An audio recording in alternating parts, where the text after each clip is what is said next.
Hello and welcome back to my channel. If this is your first time here, hi, I'm Cassidy. If it's not, thanks for always tuning into my videos. Today we are doing what I like to do for like a mid-year check-in style video, which is the best and the worst of each month so far. I don't like the mid-year book tag. I just am not a fan of it. I don't care about the questions. I don't watch it. I don't want to do it. My personal take. So I do this instead. I think that this helps because all of my answers could change by the end of the year. I'm not really giving you away anything because it is like the best and the worst of each month. I could have 5 best books within the same month and 4 worst books within the same month, but you only get to see like the one for each month, which I think is just kind of fun, and also goes over like my reading and lets you know things that I've really enjoyed, things I really didn't enjoy over the last 6 months. In January, I was doing my BookTube Bestie video series, which I do every January. It's kind of my like reading booktubers favorites, and I got my best book out of January from that because that consumed my reading in January. It was actually Johann's or Library of the Vikings' worst book that he gave me to read because I read like a best and a worst from each person. However, I adored it, and it was The Collar Bound by Rebecca Zahabi. I adored the magic system in this and the world building and the characters. This book, I do understand like the complaints about it are like that it feels like a prequel. It feels like the first 200 pages to an epic novel, but I did not care because I would have sat with those characters for hours and hours and hours and hours and hours. I did not need a plot, which is like bizarre for me. I do think we get a plot eventually, but it's just like being set up, and the second book will have like a lot of plot. If you don't know what The Collar Bound is, we're following a character who is collar bound. What this means is that they have a collar on them that makes them a slave. However, not everyone knows this, but his collar is actually broken, and he kind of pretends to be a slave to get into places and things like that. And we learn a lot of politics of the world because there's like a bunch of wars happening, and we have like a sorcerer academy, and we just started like learning a lot about the magic system, and the magic system is really cool. I feel like I'm doing this book no justice summarizing it, but like I was just so intrigued by the characters and the magic, which made this such a great read. The magic follows head magic, so we're like in people's heads battling, and so like the stronger your brain, like the stronger you can project, the better you are at magic, and I thought that was really, really cool. We see like brain battles and things like that. I really adored it. I read it so long ago, it's hard to summarize, but like Chef's Kiss, the second book just came out, The Hawkling, and like I cannot wait to read it. It was so good, and one of the most unique stories that I feel like I have read in a long time. My worst book of January, honestly, probably no surprise to a lot of people on this channel, is Her Soul to Take by Harley Rowe, and yeah, this was just not a story for me. I read it for Becca's BookTube Bestie, and I should have known better. I should have just known that this like is not my type of story. I thought I would like it, but it is a paranormal romance following our main character who ends up summoning a demon and helping this demon. However, this book is mostly smut in my opinion. There is a plot that people talk about, however, I think the plot is in the background, and mostly what we're getting is our characters having smutty scenes. They're just constantly thinking about each other, doing things to each other, things like that, and I just prefer a romance book to be more about the romance and less about the smut, which is my personal opinion. I just really didn't like this one, but a lot of people do, and I'm an unpopular opinion. If you like more smut in your books than I do, check this one out. In February, my best book of the year was the third book in the War Eternal series, which I don't own. I have the first and the second, so I'll pop the third one on the screen for you, and I just absolutely adored this third book. Technically this is a 5-book series, but in my opinion, books 1 to 3 are a trilogy and books 4 to 5 are a duology that you read after. I cried in this book. Like, it was so good. I can't tell you what this book is about, but I can tell you what Along the Razor's Edge is about, which is the first book. For this book, we're following Eska, who was a sorcerer for this war. She was on one side, and that side got defeated, so they wave the white flag, and she ends up in prison for the other side, which is where they just keep their nastiest criminals. She is trying to escape this prison. It's called the Pit, and we just watch her do that. And we watch her become what she is to be. This book is told as Eska as an adult looking back on herself, telling you the story, and I think that adds such a wonderful element. Eska also is just like this young, fiery female MC who the world is telling her one thing and she's telling them, no, that's not true. I can do whatever I want. And I just loved her, and her loyalty to her friends is great. And her pettiness, I loved. I think that this is a character that not everyone will love, but if you do vibe with this style of character, think Mia from Nevernight, Nona from Red Sister, then I think that you will vibe with it. And the third book was just Chef's Kiss, in my opinion. I really loved the exploration of the magic system in these. I loved the ending. Like, the ending of the third book was just like everything, because I bawled. This story has one of my favorite friendships I've ever read about in it, and I need more people to read it. I really need more people to read it. It's so freaking good. I need to collect the rest of the series. And then the worst book of February, also no surprise to anyone who follows along my channel, is The Light of All That Falls by James Islington. This is the third book in the Lycania series. I am not going to say much about this, because if you've been on my channel, you have heard me rant about the series enough times. This was a backlist book club pick. We read all three. I disliked it from the very beginning, but since it was my own book club, I couldn't really drop out of it, and I continued to read them because everyone else was loving them, so I didn't want to cancel the live shows because everyone else was loving them, really. I did not like this story whatsoever. It's not for me. Not for me. There's too many plot holes. There's too many, like, convenient things. I don't think the story itself makes much sense. Yeah, just not a fan. Not a fan. So I'm not gonna bash on it. However, if you need to know what this is about, The Shadow What Was Lost, which is the first book, follows a world where we have the augurs who had magical abilities, but the world was terrified of them, so they wiped them out. However, the augurs also just had these gifted people underneath them that didn't have as much power, and these gifted people were allowed to stay alive, but were bound magically by these certain rules, and now they're kind of like slaves, and they're like looked down upon, and we follow our main character who is one of these gifted, and he goes on a journey, and I just really not a fan of this.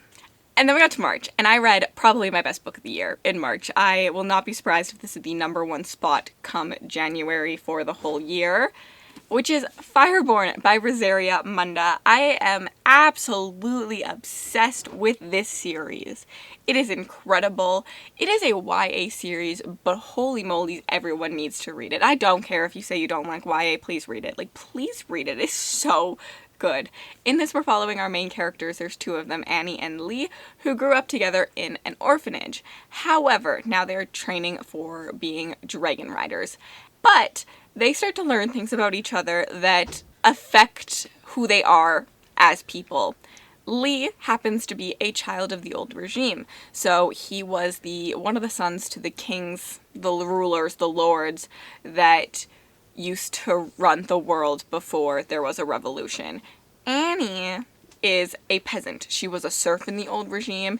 Now these two are supposed to be on equal playing fields. However, that's not how privilege works. And you just see how that happens, how much Lee gets handed to him, even though people do not know who he is because he's supposed to be dead. However, you see how the privilege still affects him. He still gets things handed to him, and Annie has to work 10 times harder, and it's just a beautiful, beautiful story. It's full of rebellion and revolution and politics. There's nuanced conversations on power corruption and government and how both sides are never truly fair and right, and it just has such a beautiful, beautiful discussion. If you like a political fantasy, please pick this up. There's also dragons. I don't think that the dragons are like the main focus in this.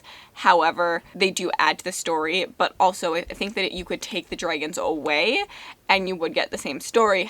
However, I think that the dragons add such a fun and unique element to the story, and I love dragons and a dragon riding school, so I'm not gonna say that I didn't want them there. And then in March, my worst book was The Adventures of Amina Al-Sarafi by Shannon Chakraborty, which was a really, really, really big letdown for me because I love the David Bad trilogy. It's one of my favorite trilogies of all time, so I wanted to love this too. However, the MC didn't work for me. I feel like we didn't get a lot of character development, which I do struggle with, like an older MC sometimes because of that. I want to see them go through their troubles. I want to see them become the character that they are. But with an older MC, they've already become that character, which I think a lot of people can relate to. However, I'm 26. I am not relating to that yet, and like I'm not looking back on like my past things that made me who I was. So I think that's just why I struggled with it, and I just kind of felt like the world building was not as rich as it was in Daevabad, and I wanted something more like Daevabad, which was just my personal opinion. A lot of people loved this story. April was a hard one for me. I read 2 of books that I absolutely adored. However, I went with the status on my weighted rating system on which one was the higher rating, and it is Fury Song by Rosaria Munda, which is the final book in the Fireborn, the Aurelian Cycle series. I'm not going to go over this book in detail because I already told you what Fireborn was about since it was last month's pick. However, I adored this ending. I thought the ending was incredible. The paperback is not out yet. I don't own it. I felt like it wrapped up my characters so well. It wrapped up the story. It just kept adding more nuance and nuance and nuance. To be honest, I do think Flamefall is my favorite in the series. But I think I read that the same month I read Fireborn, and Fireborn is just like the first one, so I have greater feelings about it. But I don't know. These 2 are hard for me to pick between a favorite, but like Fury Song is underneath them.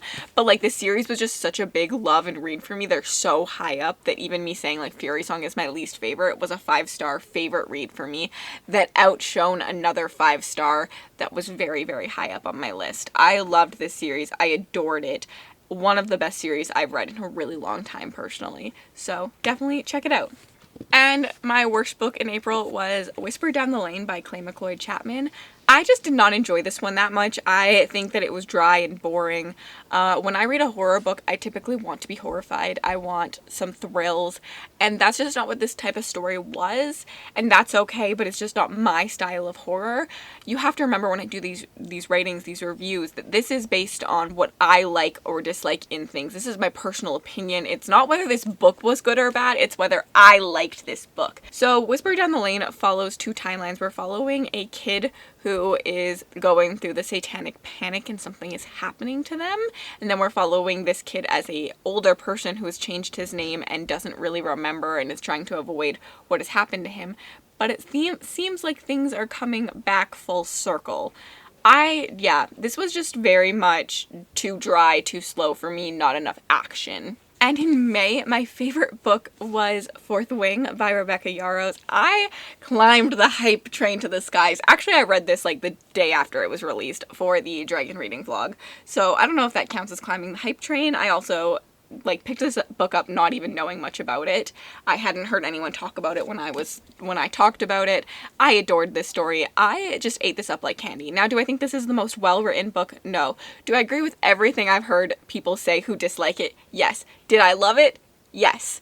This was just so much fun and just a candy book. Like, I just enjoyed the ride I was on. I enjoyed the characters. I enjoyed the tropes. I enjoyed the YA-ness of it. But I know that's not for everyone, and I am typically a person who will complain about those things. It just worked really, really well for me in Fourth Wing. Fourth Wing follows our main character who is forced into dragon riding school. In this dragon riding school, there's only one way out. Either you die or you bond with a dragon. She, however, never wanted to be a dragon rider. She wanted to be a scribe, but her mother, who is the captain of the dragon riders, forces her into the dragon riding academy because the rest of her siblings are amazing dragon riders. So why aren't you?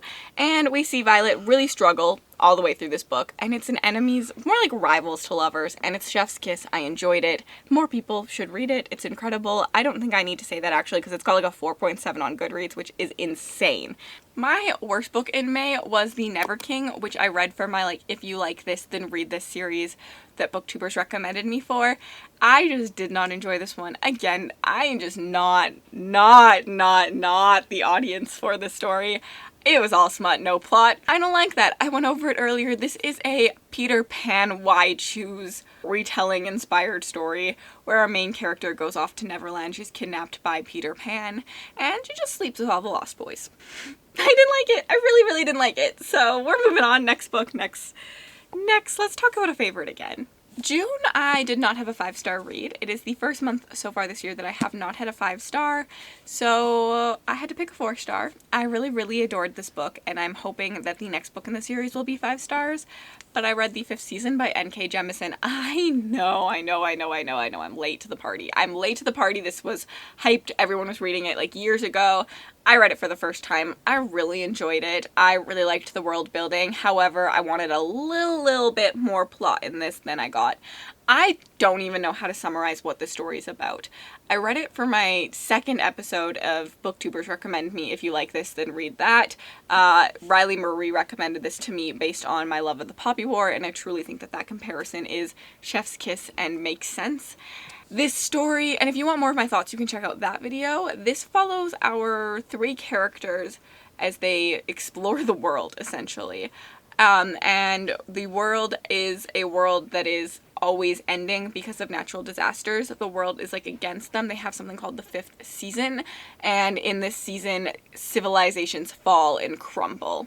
I really enjoyed the conversations on power corruption on the world and your place in life and things like that. And there is a young female MC in this as well that I really adored, who goes to a magic school. Definitely pick this one up. And then in June, my least favorite book of June was The Last Word by Taylor Adams, which was such a letdown. Another author who I had read a previous book from and absolutely adored, one of my favorites of all time. I love No Exit. No Exit is top tier thriller for me, one of my favorite books of all time, and I wanted that. I didn't get it. I know that a lot of people loved this book. I found it too ridiculous. I felt like it was a joke. Like, I felt like Taylor Adams literally just wrote a joke. And I do understand that the point of it was to make fun of the genre and things like that. However, I don't think that there was enough nuance to the conversation. It just felt more ridiculous than an entertaining Scream-like style of story. This follows our character who writes a bad review on Goodreads for a bad book, and then the author tries to come and kill her. I should have known right then and there that it was going to be ridiculous. A lot of people love it. A lot of people love the ridiculousness. I am just not one of those people. Again, I'm a very logical driven reader, so having to suspend my disbelief in some ways just doesn't work for me in thrillers. Even though I read fantasy and I have to suspend my disbelief in fantasy a lot, I don't know, like, it just, I want it to be not as, like, I'm like, this would never happen. This was so insane. I did not like this, and I'm so sad I did not like it. However, that's the end. I have now talked about all of my favorites and least favorite books from each month. If you have made it all the way to the end of this video, you can let me know down below what your favorite book of the year has been so far. I'm pretty sure you could guess mine. And if you want to leave me an emoji just to say you were here, leave me a snake emoji. And then if you want to connect with me on other platforms, my Bookstagram, my Book Twitter, my Goodreads, my Book Talk, and my Patreon are all linked in the description bar below. Have yourselves an absolutely remarkable day.